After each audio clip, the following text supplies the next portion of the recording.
आज हम class 9 RS. Agarwal का chapter 15 volume and surface area of solid का कुछ पहले बेसिक नॉलेज देंगे। उसके बाद हम चैप्टर भी पढ़ाएंगे। पहले फार्मूला और क्यूबाइड क्या होता है आज उसके बारे में हम जानेंगे।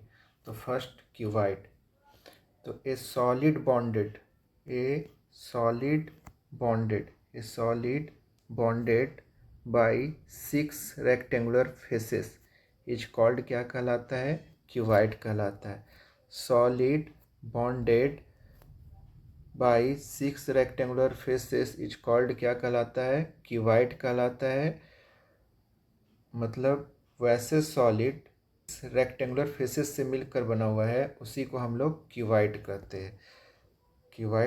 हैं। उसमें क्या होते हैं, ये फिगर जो आप देख रहे हैं, ये जो फिगर आप देख रहे हैं वो क्या है? क्यूबाइड का फिगर है, जिसमें ये वाले जो भाग हैं, ये वाले भाग को हम लोग फेसेज कहते हैं। ये जो लाइन है, ये लाइन सेगमेंट, इसी को हम लोग एजेज कहते हैं। और जो यहाँ पे कॉर्नर है ये फेसेज कहते हैं। ठीक है, तो आपको पता होना चाहिए कि ये जो फेस हैं ये वाले 6 होते हैं। कितने होते हैं? 6 होते हैं। और जो वर्टिसेज हैं वो जो कितने होते हैं? 8 होते हैं। जो कॉर्नर पे जो हैं उन्हें हम क्या कहते हैं? वर्टिसेज कहते हैं। और वो कितने होते हैं? 8 होते हैं। और ये जो एज हैं जो 12 होते हैं। कितने होते हैं? 12। ठीक है, हम यहाँ पे एक अलग इसको फेसेज को, ठीक है ना, समझाने के लिए कि फेसेज क्या होते हैं, इस तरह से जो होते हैं अंदर वाले भाग, इसी भाग को हम लोग क्या कहते हैं? फेसेज कहते हैं। ठीक है, यहाँ तक तो कोई दिक्कत नहीं है आप लोगों को। अब हम आपको बताते हैं कि फेसेज कितने होते हैं। अभी हम बोले भी थे कि 6 फेसेज होते हैं और इनके नाम भी लिखें, ए बी सी डी। मतलब कौन कौन? A B C D, ये है जो क्या हो गए? फेसेज हो गए। एक सेकेंड है E F G H, E F G H, ये हो गए जो क्या है? एक फेसेज है। ठीक है, A D H E कहाँ है? ये देखिए ADHE, ये हैं जो क्या हो गए? फेसेज हो गए। B C G F,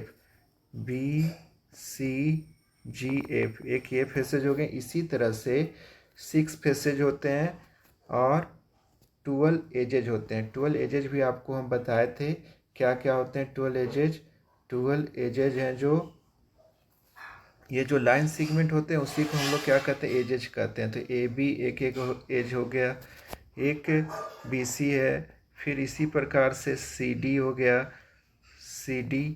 इस तरह से जो लाइन सेगमेंट है इसी को हम लोग क्या कहते हैं? एजेज कहते हैं। और कितने होते हैं? ये 12 होते हैं। फिर 8 वर्टिसेज होते हैं। वर्टिसेज भी आपको बताए थे कि किसको? कॉर्नर को कहते हैं क्या? वर्टिसेज कहते हैं। इस कॉर्नर को क्या कहते हैं? वर्टिसेज कहते हैं। कितने होते हैं? 8 होते हैं। ठीक है, और इसी तरह से आगे अब हम जानेंगे इसके फार्मूला के बारे में। पहल फार्मूला क्या होता है क्यूबाइड का? Volume and surface area of a cuboid. इसके हम फार्मूला के बारे में जानेंगे। तो पहले आप जान जाइए वॉल्यूम किसे कहते हैं। तो वॉल्यूम हम अंदर वाले भाग को, जो अंदर वाले भाग है ना, ये अंदर वाले भाग है, उसी को हम लोग वॉल्यूम कहते हैं। और बाहर वाले भाग को सरफेस एरिया कहते हैं। ठीक है, यहाँ तक तो कोई दिक्कत नहीं होगा। अब आगे हम बताते हैं कि इसका वॉल्यूम ऑफ द क्यूबाइड जब निकालना रहता है तो इसमें ये क्या है? लेंथ है, ये क्या है? ब्रीथ है, और ये क्या है? हाइट है। ज़रूरी नहीं है कि लेंथ इधर है तो ये भी क्या होगा? ये ब्रीथ भी हो सकता है और ये हाइट भी हो सकता है। हम इधर से बनाए हैं तो इसको जो बड़ा होता है, बड़े वाले लाइन सेगमेंट को लेंथ बोलते हैं, उससे थोड़ा छोटा होता है और उसको ब्रीथ बोलते हैं। और ऊपर की ओर जो है उसको हाइट बोलते हैं। ठीक है, यहाँ तक तो कोई दिक्कत नहीं होगा आप लोग को। फिर इसका फॉर्मूला क्या होता है? Volume of the cuboid equal to होता है लेंथ गुने ब्रीथ गुने हाइट। L फॉर लेंथ है, B फॉर ब्रीथ है, H फॉर हाइट है। ठीक है, डायगोनल निकालने के लिए diagonal of cuboid equal to होता है √L² plus B² plus H²। यहाँ तक तो कोई प्रॉब्लम नहीं होगा आप लोगों को। Total surface area of the cuboid. Total surface area और लैटरल सरफेस एरिया किसको कहते हैं? तो थोड़ा सा यहाँ जान लीजिए कि टोटल सरफेस एरिया और लैटरल सरफेस एरिया में क्या डिफरेंस है। टोटल सरफेस एरिया में पूरे फिगर को काउंट करेंगे, क्या करेंगे, पूरे फिगर को काउंट करेंगे।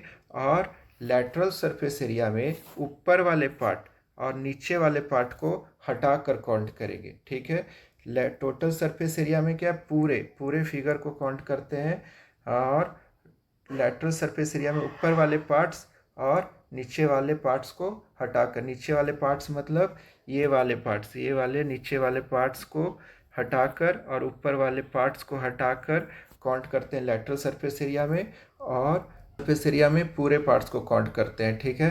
तो total surface area of the cuboid equal to होता है 2 into length into breadth plus breadth into height plus height into length. फिर ब्रैकेट बंद कर लेते हैं। अभी आपको बताए थे lateral surface area of cuboid equal to हो जाएगा 2 into length plus breadth into height. 2 है जो लेंथ प्लस ब्रीथ के साथ, इंटू हाइट अलग है, ठीक है। और लेटरल सरफेस एरिया को ही इसी तरह से हम area of 4 walls of a room का भी वही सेम फार्मूला होता है, 2 into length plus breadth into height. That's all. अब आगे